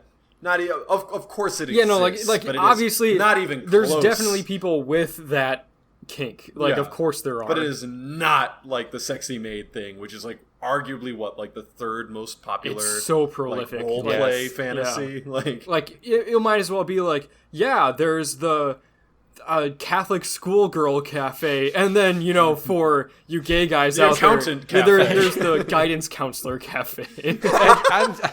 I'm sorry, did you just forget that Tilted Kilt existed, or have you reinvented Tilted Kilt with that description? Well, Tilted Kilt definitely played into that, but it was not like... Their whole thing was like, we're Scottish. They aren't schoolgirls. They're just hot women in checkered skirts. But also, yeah, that's a thing that exists. There isn't like another equivalent for like the other side, No, it'd be like firemen or police officers or shit. Like men in uniform. No, that's 100%. Oh, Lucas, you're gonna let your bias get to you and pretend that sexy cop I'm not, is not like on that level of like sexy maid and shit for like men? Like sexy cop exists both for men and women wearing the costume. I'm just saying now would probably be the least tasteful time to indulge in that. It's great content like that. Because sexual fetishes are always tasteful. Going to a cafe with the sole intention of sexually harassing the workers, but it's okay because they're getting paid for it. Also, I'm gonna go out on a limb and say sexy cop stock probably went up with the stuff. I think that's gonna drive people deeper into the fetishes. That turned a couple people who were fetishists into full-blown whales, like having to they drew their lines. It's just only adding to the power element of the fantasy. So no, I was just saying that would be more the equivalent of sexy maid, is like that type of shit. What male strippers would come to at a party. They would not be a butler. That would be who are usually like an older man who's balding and British. Like not exactly the equivalent, I would say. Anyway, this is all a moot conversation because you have to buy separate tickets for the cafe, and they were all sold out by the time I looked at them. So can't happen. I thought you said like the special edition ones were they're all sold out now. Just all... Yeah. Damn. Yeah. Mr. Chance. Sad. Yeah, you could have seen a hot butler. Right? With his mustache and his serving tray. Oh, yeah, you polish that silver. Yeah. Oh, you admonish that waiter. Tell them they're not doing their job well enough. That they're going to be fired, and Mr. Aberdeen expects a level of excellence that you're not providing. You watch the movie Grand Budapest Hotel and just think, this guy gets it. This is what we're about. That is not a butler. That is not a butler. Okay. He's a concierge. Okay. Those are different. Completely different. Sexy concierge would be way above sexy butler. Like, Wow. hold on. Oh, 100%. Are you Okay, fucking kidding yo, me? I'm doing this right now. Sexy butler into Google. Sexy. Oh, Google Trends. Ooh. I mean, no, it's not, because concierge is It's not not a a word that job people exists use. anymore. But it is a funny thing to do. Okay, hold on. All right, so top Google result for sexy butler. There are some images. You can buy clothes on, you can buy costumes on Amazon and other places. There is a Twitter account, the Sexy Concierge. Hell yeah. Half of the sexy butler pics were just guys in maid outfits. And the Sexy Concierge is women for bachelor parties. Yeah, so. Did I misspell sexy concierge? No, I didn't.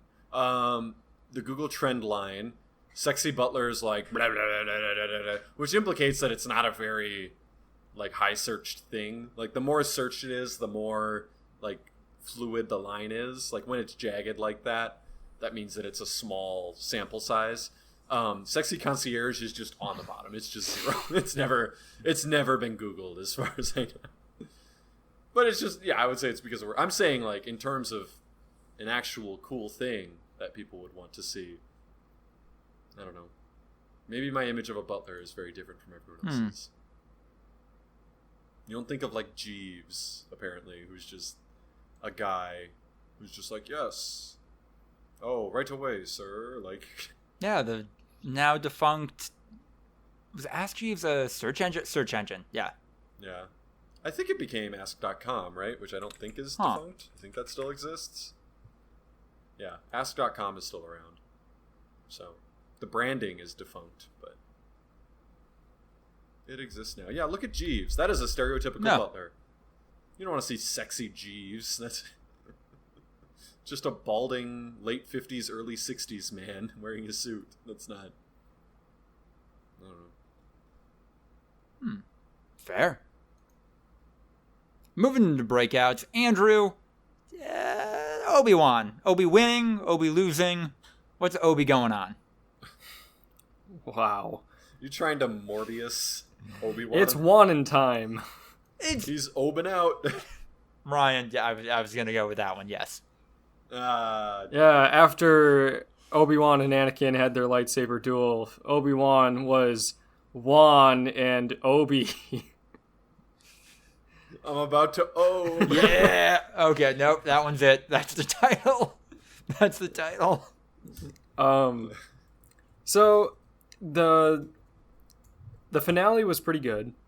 The second to last episode was also pretty good. And the first episode of the show I thought was like solid.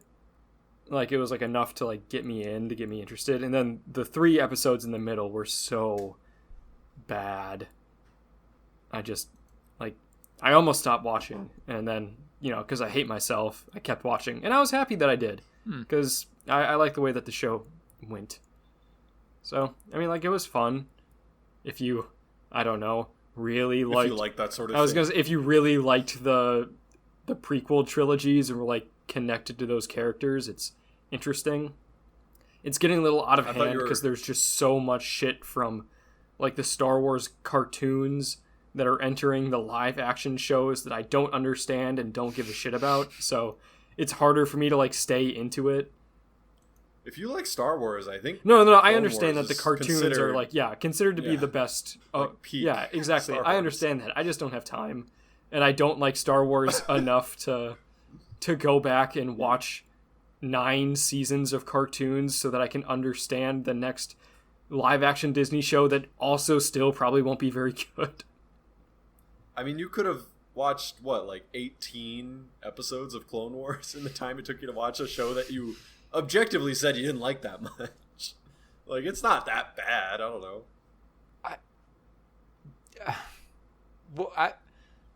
I don't know, man. I don't even... Star Wars is just, it's getting, I mean, like, it's always been too big for its own good, but, like, it's like Marvel now, where it's like, in order to understand the plot going on, you have to consume so much shit, whether you care about it or not, and I don't have the energy for it. which is why I stopped watching Marvel movies. I'll probably go watch Thor just because it looks funny and I really liked Thor Ragnarok. But, yeah. Isn't that just depressing, though? That Star Wars, this thing we used to love, a film series that... man, I know, like, the creativity of Star Wars is kind of overinflated since it's just sci-fi pulp, basically, but yeah, like, there was a period of time where Star Wars looked genuine, looked unique, and now it's just transformed into this bland nothing of a franchise. I can't even muster emotion about Star Wars anymore. Yeah, I think it's different for me because it's been such like a hit or miss thing where most of Star Wars has always been bad, but there's been like enough really good stuff in there that you like hang on and still really like it. But because it's just the winning record is getting less and less and less as time goes on, I'm like, you know what? I'm just gonna not care all that much anymore. I mean, this guy gets enough praise, but like the difference between Star Wars and Marvel is Kevin Feige. Yeah. Like, this guy is already known to be, like, the glue that makes Marvel actually work. Is that how you pronounce it? I always thought it was Kevin Feige. Kevin Feige. Is it Feige? I'm pretty sure it's Feige. Oh. Yeah, I'm pretty sure it's Feige. Wow. Yeah. I'm like 90% sure. But, yeah, no, like, there is a unifying force behind Marvel that Star Wars is notably lacking. Probably as an overcorrection from like what happened with the prequel trilogy. And George Lucas was in charge of everything and was not good at it. Yeah. Yeah, George Lucas is not Kevin Feige. And he was also trying to direct and write at the same time. Kevin Feige knows, I'm a producer. I'm here to provide a unifying vision across all of these properties. That is my only role. I don't need to have I don't need to get into the minutia. I need to like lay out the frame of like how this stuff all works together, and that is my whole gig. And I mean, for me, it shows because to this day, Marvel stans are still fully drinking the Kool-Aid, and like I'm watching every single Marvel movie and every single Marvel show that comes out. And Star Wars fans, I feel like around 8, we're just like, all right, yeah, they're like what you are. Like, I'll watch The Mandalorian and I'll watch like stuff that looks cool, but I don't need to like consume every second of Star Wars content anymore. I don't even know about that. I don't even know if Marvel fans are diehard.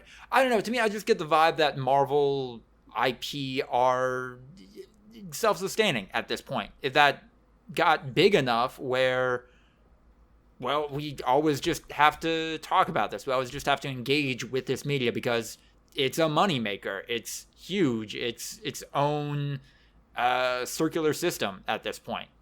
Self-sustaining. Well, the general public definitely has plenty of like Marvel fatigue. I'm talking about the Marvel diehards that were reading Marvel comics from the time they were 10 years old are just as into Marvel today, if not more, than they were before the movies came out. Oh, yeah, okay. Fully in the Kool-Aid because at the end of the day, yeah, they're competently made. Like they don't spit in the face of their fans. Like they 100% try to keep it on like the straight and narrow with like the canon that is established for most of the characters. Yeah. And like, yeah, the shitty ones might be like, you cast the wrong race in this role or whatever the fuck. But like at the end of the day, it's pretty on point with what they're doing for the fans. And it's because of Kevin Feige. Like, he is arguably the most influential filmmaker of the century, which is kind of depressing, but also like, it's hard to imagine someone bigger because every single movie that comes out makes $1 billion. He made a lot of stuff that a lot of people like. I don't know if that's the benchmark all filmmakers should be measured against, but boy, did he succeed that measurement. He is a producer, and I'm not going to hate on the Marvel movies for being successful.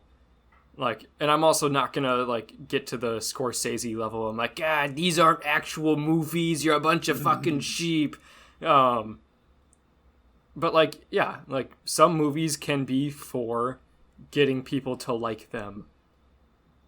I have no ill will towards the Marvel movies, in spite of the fact that I have like sworn them off and said I am not going to watch another Marvel movie. I don't care about these phases. For me, Endgame was a good enough end where I'm like, all right, That's the Marvel story for me. I watched a decent enough amount. I missed like maybe 5 or 6 movies in that first phase. I don't need to watch. And now that they're like into shows as well, it's like I got out at the right time. I don't have to watch shows. I don't have to watch movies. No more. That was the end of the story. Tony Stark died, and then they lived happily ever after. I guess. Yeah. No. That's kind of where I come at it. That's kind of my response too. Like they're Marvel movies. They're always going to be around from now on. Been always going to do well, but the film scene is big enough, bigger than it has ever been, to the fact that like movies that I do really enjoy and resonate with and think are fantastic and unique can still thrive and do well. And this is my pivot into us having a group chat about everything everywhere all at once.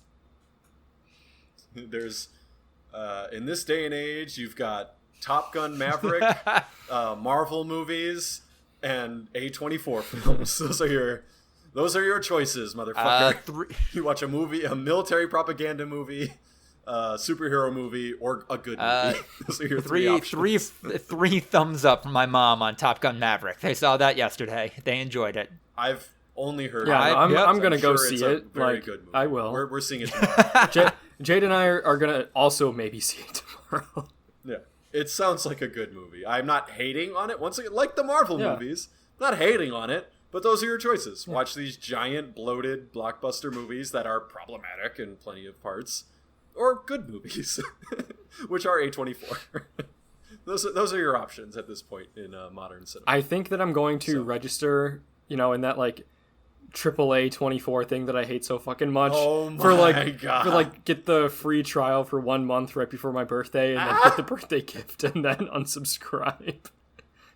Take them for all they're worth, man. I don't know. I feel like that's a little hypocritical. You railed on it so hard. It's because I like the movies and it doesn't let me watch the movies. I know. To even give them the web traffic of clicking onto their website after how hard you went after that service. No, because see, I'm taking things from them without giving them any money. This is how I win. And then we're gonna hear in a few months the slippery slope. Yeah, actually, AAA 24, the zine is pretty interesting. I really enjoy it. Yeah, no. The rest of the merch, that's garbage. That shit's terrible. But like some of the features are all right. And then a few months later, we're just like, hey, that's a nice shirt, Andrew. fully drank the Kool-Aid. Damn, Andrew, where'd you get that Fire Tusk shirt? The OG. Ryan, what'd you think of it? Yeah, no, I feel like it's going to be very hard to beat Everything Everywhere All at Once as like movie of the year. That is an unbelievable movie, great from beginning to end. A very intentional movie, which I always love. Every time a filmmaker can do something that makes me say, in a million years, I would have never thought to include that, but it is 100% like logical and makes sense that it would be that way. Like, or just every single decision made in this movie was made extremely intentionally, and it was just airtight. I loved everything about it. It was pretty good. I knew I'm very glad actually that I saw it so late, because I knew that Jamie Lee Curtis was in the movie at one point, but I had forgotten. Oh my God. So when it cuts to the IRS lady and it's just Jamie Lee Curtis not looking great, it got a genuine gasp laugh out of me, like oh my God. Jamie Lee, this movie might be the best use of Jamie Lee Curtis in all of her fantastic and lengthy career.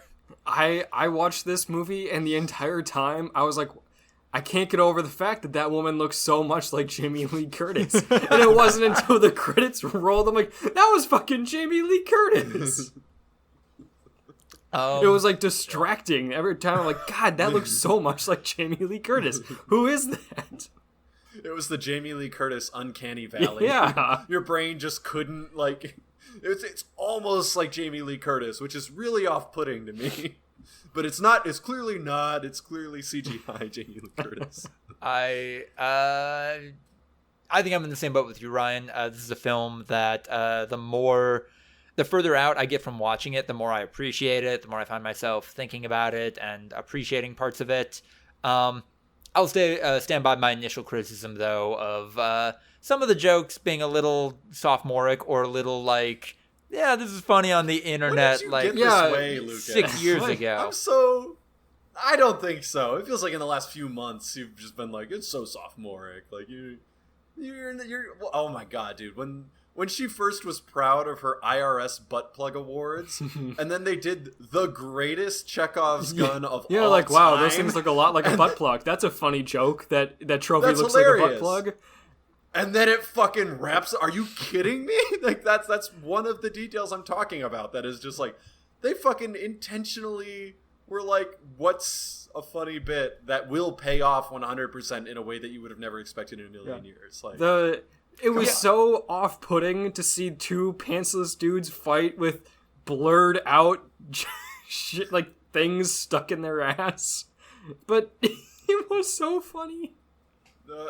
A security guard, which it was the same security guard. That guy just got. He was having a rough day. Up throughout the course of this movie, fucking power bombing an IRS butt plug award out of nowhere. Like, come on, man, you just don't have any fun anymore. Like that's great. Yeah. That's tough. Dildos in the hallway fight seemed a little much. No, that wasn't. That was a little. No, I remember Saints Row 4 was that one. Yeah, you're right. I think everyone in the theater had not experienced Saints Row. Yeah. I was like, that was kind of that's funny. That's more what I was speaking to. The butt plug thing. They set that one up at least. That's like one thing. Yeah. Come on, man. You can't trash a movie because of one man. I mean, but also it's like one of the main like plot points in the movie is that they have to do these weird things that you wouldn't expect that are like super off-putting in order. But the dildo thing wasn't. No. That. Yeah, it was. He was complaining about the dildo swords. That's what I'm saying. Like Lucas is saying that the butt plug thing is on the same tier as the dildo thing, right? Or were you not? Dildos are a step up. Never mind. Okay. Yeah, Lucas thought the butt plug thing was fine. He was saying the dildo and the dildos, weren't motivated, and they didn't hit for me either. Like I was just like, but the theater thought it was funny, so that's who it's for. It's not for us who are just like, Saints Row, we get it. Like for the rest of the people, seeing a fucking 40-inch long dildo smacking people over the face and knocking them unconscious is still hits the same as it did for us in 2011 or whatever the fuck. Like, so no, I really enjoyed it. I loved the optimistic nihilism that it ended up settling on, which is honestly the viewpoint I most vibe with at this point in time. Like nothing has any meaning, but that's kind of a good thing. Like, don't sweat the small stuff. Don't worry about like these small mistakes that you've made in your life. Continue living and just like live for your best self, basically. Like it's kind of what they end up settling on, which is amazing. Like that's how I've always dealt with the fact ever since I was like 12 years old, where I was like, I don't think God is real. Just like, well then, so what's all this shit about? And you go through a lot of like, nothing has any purpose. This sucks. And then you hit the point where you're like, nothing has any purpose. That's kind of all right. Yeah. Like, it's kind of for the best, honestly. Like, you shouldn't be mad that you made that random mistake on that report. Like, this is all bullshit. We're exchanging labor for currency and we're just intelligent monkeys that are driven mostly by base desires. It's a mistake that only you're going to remember 6 months from now. Who cares? Exactly. Yeah. No, it's kind of bullshit. I do wish the resolution between the mother and daughter was a little more cogent than just, we love each other, so then it'll be fine. I think maybe there could have been a little more depth there, but no, I agree. Broad strokes, fantastic film. I fully tear up. As someone who left when she tearfully asks her dad why he let her go so easily, like it's pretty bad. as someone who moved halfway across the country away from their parents, that hits, fair. Man. That definitely hits. So I don't know. I really enjoyed it. The one thing I didn't like was the one structural thing that I didn't like was the decision-based aspect of like the multiverse, which is just not how it works. Like, you don't make any decisions at all in the multiverse. The multiverse theory of like how every single thing that is ever possible happens is based on like one subatomic particle being 0.01 picometers out of place during the Big Bang. Well, setting off. I think that was a conscious decision. I don't think they were like, this is how the multiverse works. I think it was just that's the narrative structure that, or like the plot device that they had to use in order to make this very non-scientific multiverse movie work. Because they weren't, I don't think they were ever shooting for like scientific accuracy, because there's a lot of rules in this multiverse universe that do not make sense. Or that they like what? Maybe contradict on, yeah. Like why some of them are like bring matter into the other universe when they transfer and some don't. Some of them, it's only 2. What? I think it's only Joy and Evelyn, right? No, like her father has like the robot like wheelchair. No, I think he built that. Yeah, he built that like in an instant because he. I like, kind of yeah. okay. No, like I think in an instant he became like an engineer who could build a giant mecha suit out of his wheelchair. I'm pretty sure that was okay. Because he stands up out of the wheelchair and then next time we see him, he's in a giant mech. Yeah, I'm pretty sure. I thought the idea is that he brought that with him. I think there were a couple other instances where people like changed outfits. I don't know. I need to see this movie again. I gave it like I wrote all my scores down for the things I've seen this year. I gave it an 8 out of 10. Like I really, really, really liked it. And there were a couple of things in the third act. I'm like, this is getting a little convoluted. I need to see this again to see if it hits harder. Because if it does, then it's a perfect 10 out of 10 movie for me.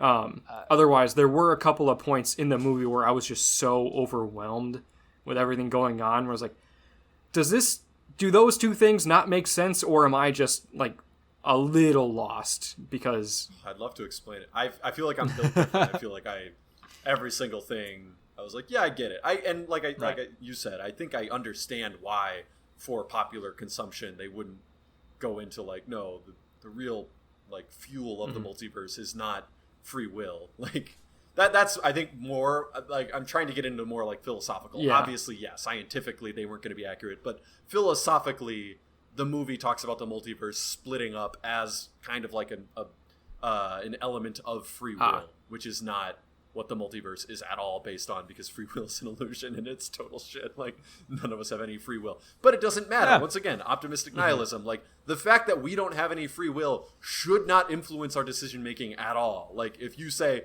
well, I don't have any free will, so I'm just going to sit here and starve to death, that was what you were going to do. Like when you found out that there was no such thing as free will and it was an illusion, it was predetermined that you would sit down and starve to death once you learned that. Well, like and it is 100% just all the moment in the movie where they were just rocks communicating, and she's like, yeah, actually most of the universes are like this because the conditions weren't right for life to develop on Earth. I'm like, that part makes sense. Like, but the other parts of the movie are like, oh, this universe exists because you made the decision to do this thing differently.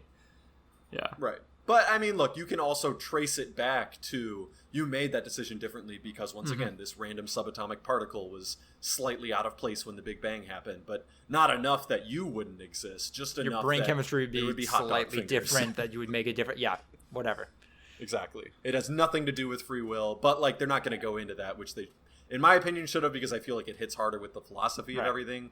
But when you're trying to make like a more like humanistic portrayal of your protagonist and everything like that, I can see why you would be like, yeah, we're not going to talk about the like scientific implications of this. I mean, it's a movie where the villain is like Gen Z burnout.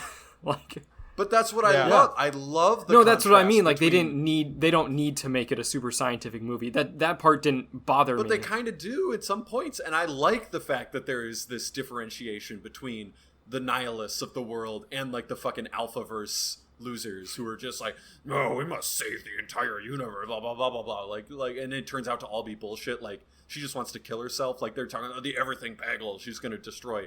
I also said bagel. Like, I have my Wisconsin coming out. Everything bagel. Like, she's gonna destroy the whole world with that. But then they realize, no, it's literally just a suicide box. Like, that's the whole point.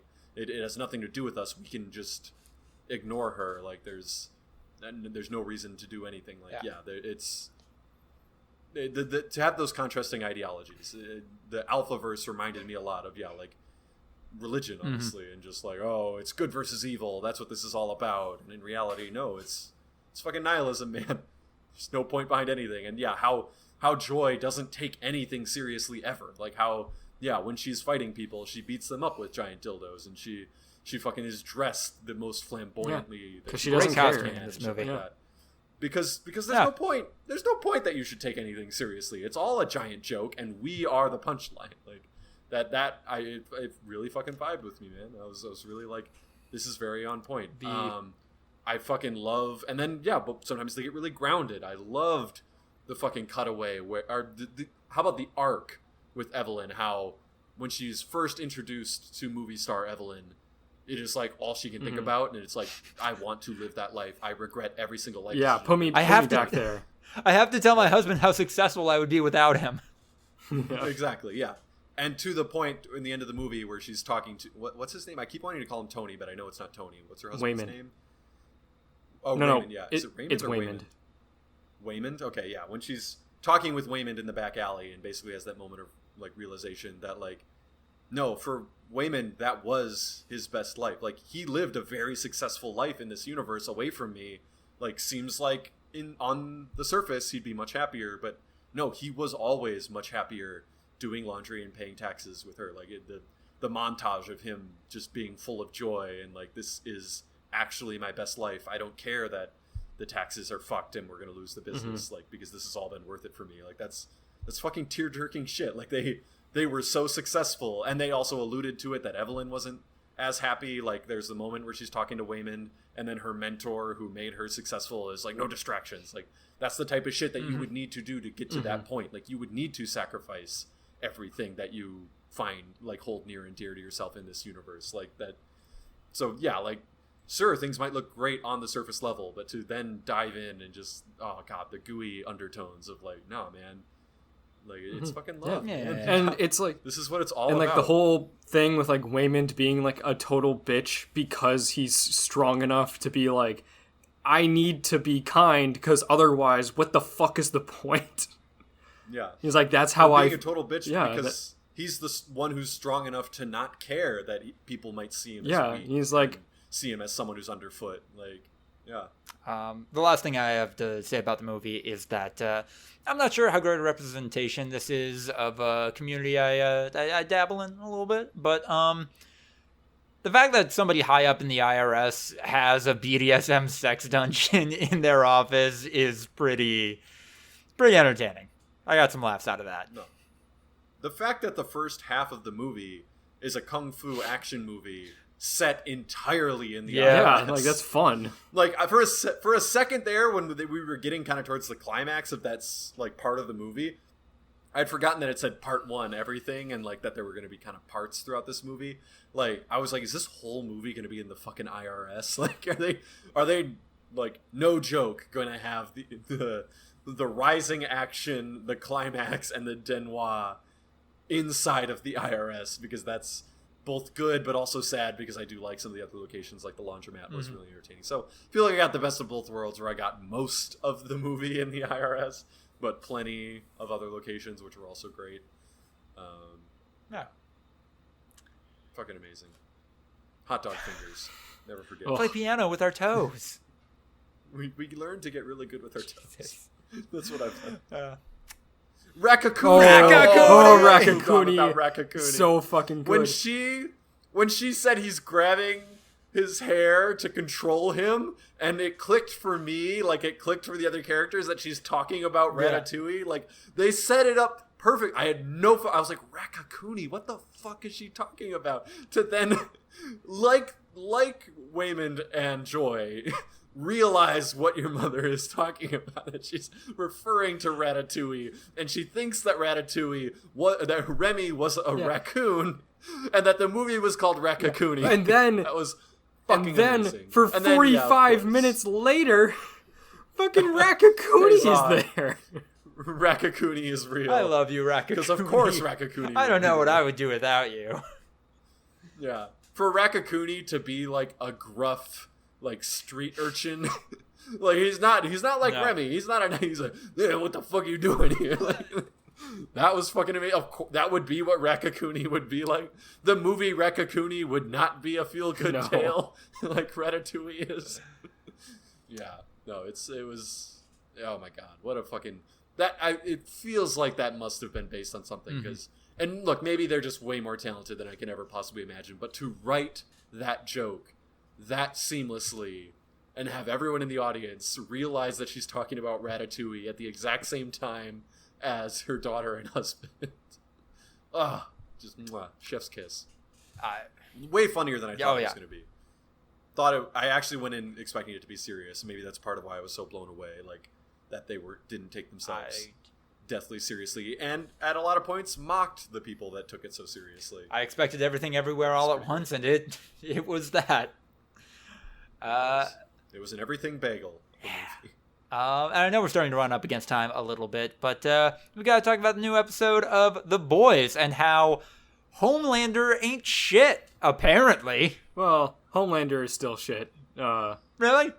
I mean, 3 dudes, one of them bare-ass naked, kicking the shit out of him? That's nothing? We're about to have another one of these. Did you not like it? I said last week, The Boys does not miss.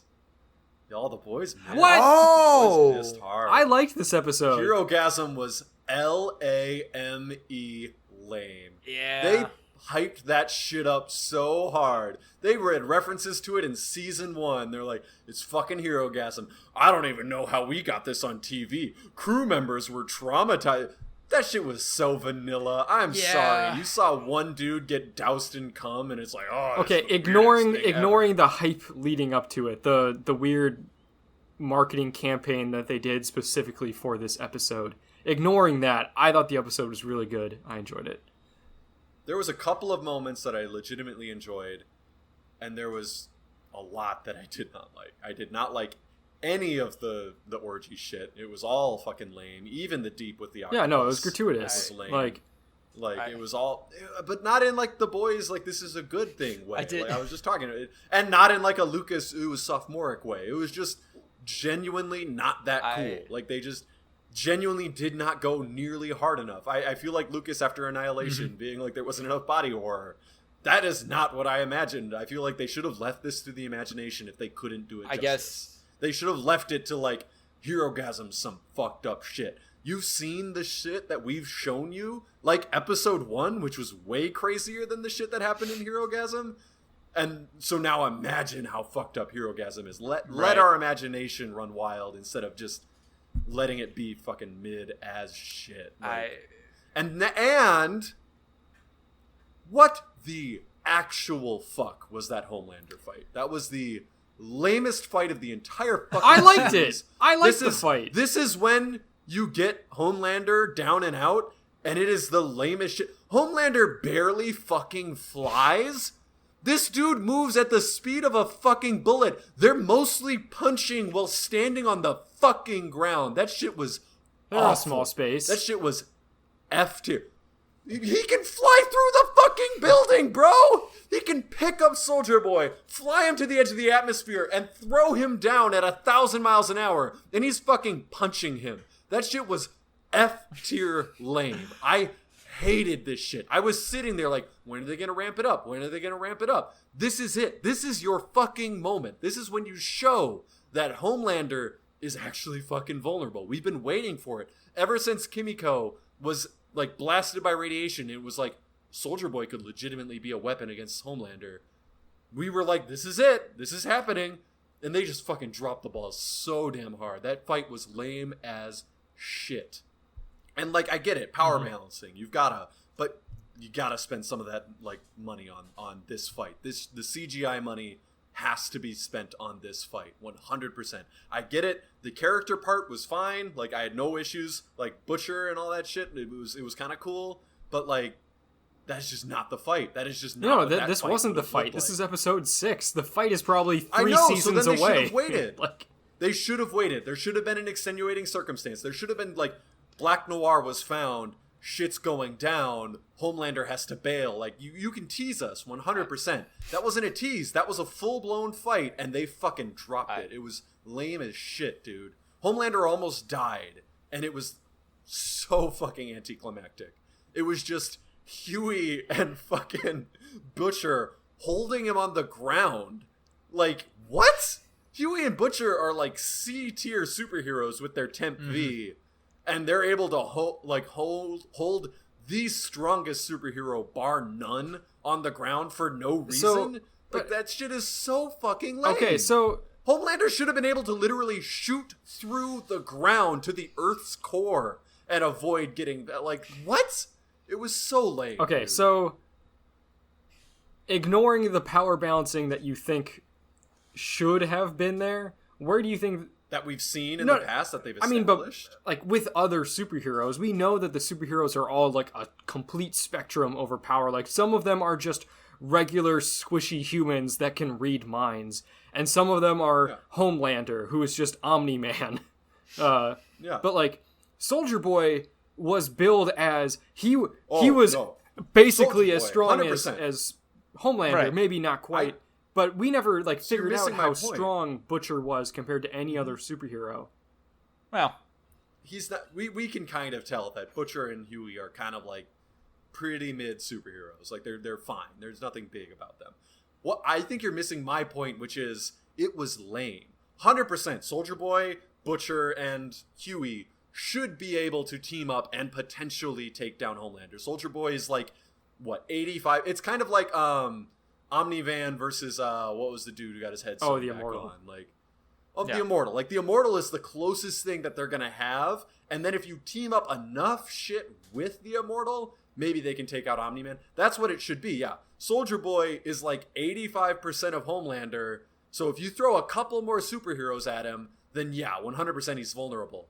But it was lame. It was fucking lame. They punched each other for a while. I got a laser eye beam struggle. I'm not going to complain.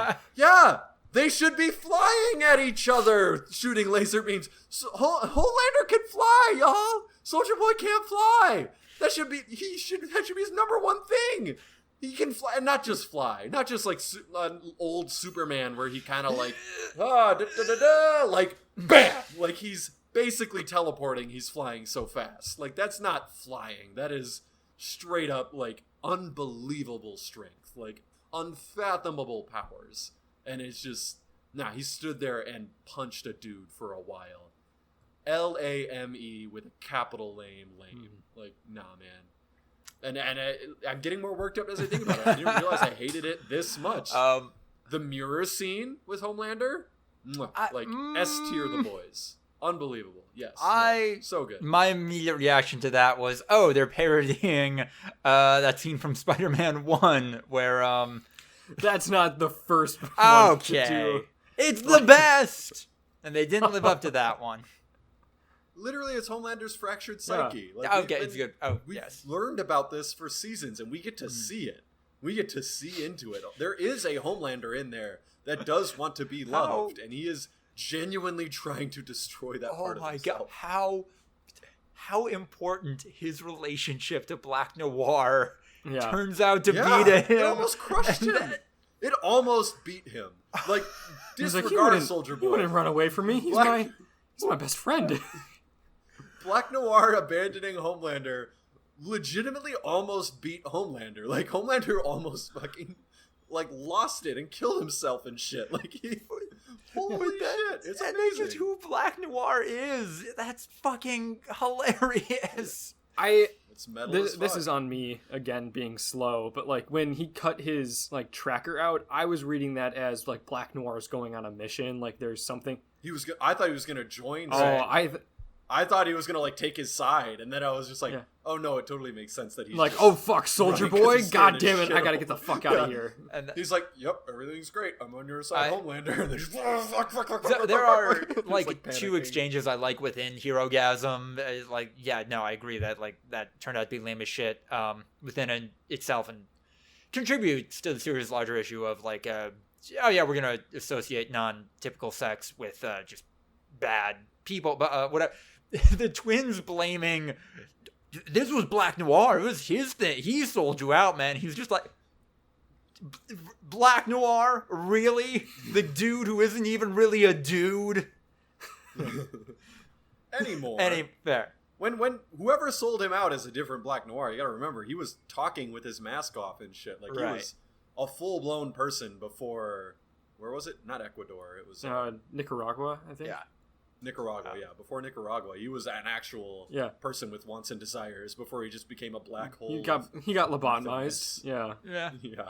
And then the other exchange was between Huey and A-Train. A-Train saying, "Oh, no, you're like fucking Stooks, but you're coming to an orgy," and he was just, "You're here too, man." It's just like, dude, that whole A-Train shit. That was what we've been waiting for since 5 minutes into the show. And do you guys think? I think he's dead, absolutely. Right? Yeah, I think that he's was dead. it. Yeah. I know some people were like, it's left it a little ambiguous, but I think I think that was the end of the A-Train arc, because it was like, what more do you do with this character? It's just A-Train, you are a bad person. You've done a lot of bad things and gotten away with it. You don't have a problem with people getting away with murder. You have a problem with when it happens to you. And then he's like, yeah, I guess. I know that this might kill me, but I'm going to kill this guy anyway because he can't get away with this thing that he did. Yeah, no, but also, like, not even that he's necessarily a bad person. Like, that is a lot of us. Like, when we deal with these problems, like, they aren't a problem until we experience them, because we're all inherently selfish. So, yeah, to have that come full circle, that shit was brutal. Yeah. Like, A-Train rubbing this man down like a meat crayon is 100% the metal shit that we're looking for, and arguably the most deserving person to have it happen. In the whole show. The Soldier Boy being a man out of time jokes were a little predictable. I thought they were pretty accurate. I low-key am not hating Soldier Boy in my that's the thing is Soldier Boy is just like a drugged out boomer who was like, I fought for this fucking country, now look at it. I know. Like, and then I'm worried that they're gonna turn and he's gonna be worse than everyone somehow, but like, for the time being, I'm kind of like, I would team up with he's. Boy. I mean, like, the thing is that the Without person that we're hesitation, comparing him to is Homelander, Homelander, the worst human to ever fictionally exist. Yeah. Like, I'm kind of on Huey's and Butcher's side, and I'm usually not. I'm usually like, those guys are fucked. Like, usually, I understand that Mother's Milk and Annie represent like, the morally the good side, but and what we're supposed to be. But honestly, I'm kind of on Huey and Butcher's side at this point. Like, I would team up with Soldier Boy if you're Butcher and Mother's Milk, and like his whole thing is like, we can't team up with this guy. He killed my family. Butcher's probably thinking like, I've killed a lot of people's families too. I has killed a lot of people who have families. I know. All of them have killed families. Like, yeah. And it was literal, like, that was actual collateral damage. That wasn't A-Train being reckless. That was just, he flew a car and it went somewhere where he didn't whatsoever. think about it. Yeah, zero intention whatsoever of killing anyone. Like, it just happened to happen. I still like MM's character, and I totally understand. It's believable. I have no qualms against it. It's believable that he would react like this, but also, if you give us 3 days, we can figure out how to kill Soldier Boy or do something. Like, we just need him to take out Homelander first. Like, the order of operations here, we can have it. I'd team up with Soldier Boy and then have zero qualms about being like, I guess now we'll try to kill Soldier Boy. I mean, it doesn't seem like he's super killable at this point. The Russians have been trying it for 40 years, yeah. Yeah, he seems, like I said, like an 80 to 85% of Homelander type strength. What if they kill each other? But yeah. That could happen. Like, that's a possibility. It could play out like that. Sure. I feel like the show would do that.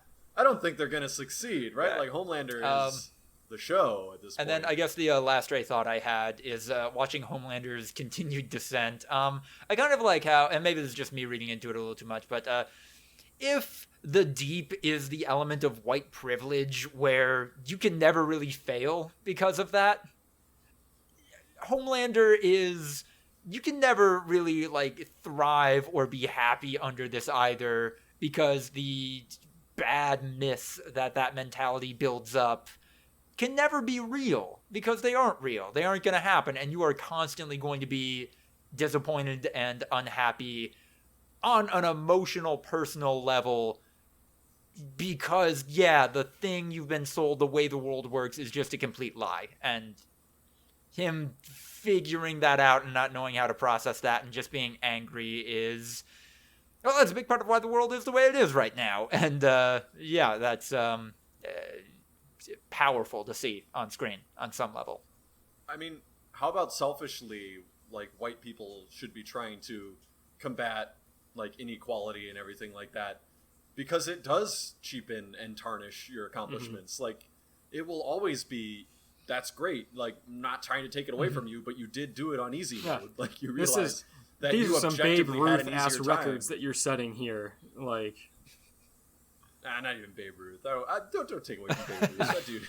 That dude was legitimately head and shoulders above everyone else. Like, it's that's fucking, I don't know, Rick Barry in the NBA level, like, where that was a mediocre white man who was just better than other mediocre white men. Like, Babe Ruth is so head and shoulders above everyone in his era that you could. It's same with Jim Brown, where it's like, when you're that much better than all your contemporaries, I feel like it starts to wrap back around. But, like, yeah, no, there is a certain level of, I mean, sure, like, great. No, you did great. There's plenty of other people with your level of privilege that did not do what you did. It's 100% an achievement. It's on easy mode. You did it having an easier time than other people. That's for sure. It's the Tosh.0 bit, right? From his stand-up. Like, every player who, before the league was integrated, should have an asterisk put next to their name in the record books. Yeah. Or the South Park bit with the difficulty slider just being skin tone. We have 5 minutes left in the call, and I cannot unpack that. Thank you all so much for listening to episode 188 of the Voluntary Viewing Podcast, which will absolutely be titled, I'm About to Obe. If you like what you heard, like, comment, subscribe, etc. Check us out on Instagram, YouTube, and TikTok for highlight clips. ActBlue link in the description. Support us on Patreon and join the likes of the terrific Tiffany Cole, Sucky Badger, and sensual Richard Nixon. Or you can help us out through the Anchor Podcast platform. Email us questions, business opportunities, voluntaryviewing@gmail.com. Follow us on Twitter @V2_podcast, and follow me @LucasTheWriter to keep up with all of my writing, or, if you just enjoy watching me argue with bigots, since, oh boy, got a couple of those over the course of this podcast. Regardless, though, have a good one. Take care of each other. It's rough out there, but together we can make the world the one we deserve. Goodbye.